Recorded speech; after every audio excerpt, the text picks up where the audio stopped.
Hey everyone, welcome back to another episode of Tweak, Test, and Repeat. I'm Mr. Umer, and this is a special PC Quick Tips episode on Does Size Matter? And in this case, we're talking about power supplies. This is in response to a question I had received about my crypto mining build that I had posted on Facebook. And one of my good friends had actually a good question on there. This is what he wrote. Surprised to see only 550 watt PS. I keep reading that 600 watts or more, but I'm a neophyte. So that's a good question. When you're reading articles and they're suggesting what power supply you need, how do we know that they're not just shooting from the hip, right? Are they actually backing it up with factual tests or data? And there's only one way to actually do that, and we're going to actually do the factual tests and data.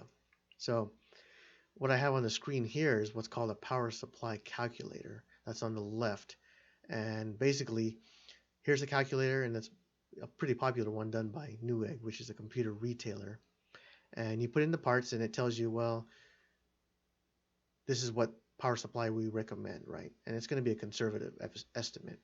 They're probably going to give you one that will last longer, right? Because they don't want you running your power supply at full load, so it's going to be a little conservative, right?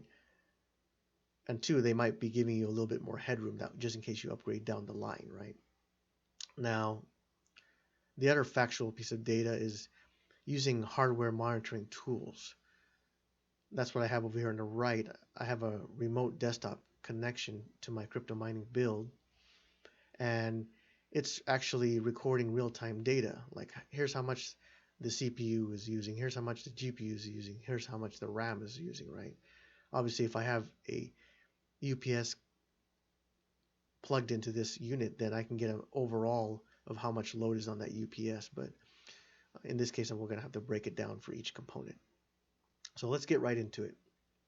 So I'm going to go in here and I'm going to put in the parts that I use for my crypto mining build. Now, obviously, some of the parts I reuse. So basically, I already got to return my investment, and the parts are already depreciated. It's from an old gaming build. But it's still relevant today because guess what? When you're doing DIY, especially for PC, you can reuse those parts and they're still very good, right? As long as you didn't fry the parts and you took good care of it, it'll be fine.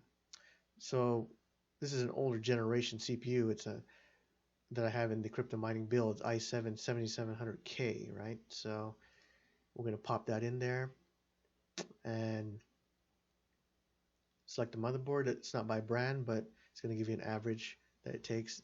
What I have in that build is a mini ITX, right? That's the smallest form factor. The GPU, graphics processing unit, you already know that, is a 3060 Ti, which was very hard to get. I got one of those. The RAM I have is 8 gigs, 2 sticks, and that's DDR4 4133.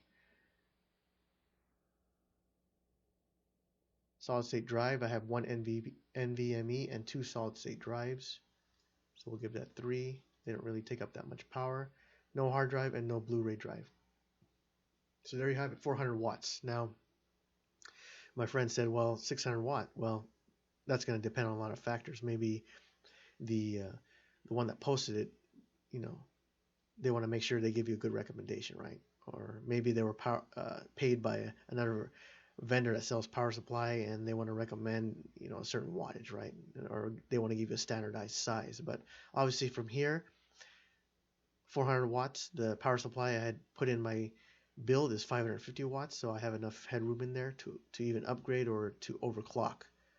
So in my mind, I'm pretty good, right? Now, how do we actually prove that without actually measuring the wattage in the wall? Well, we talked about using free software here. This one's called Hardware Monitor, and I have here on the right on my remote connection to my mining build here. And you see I have a small load on here.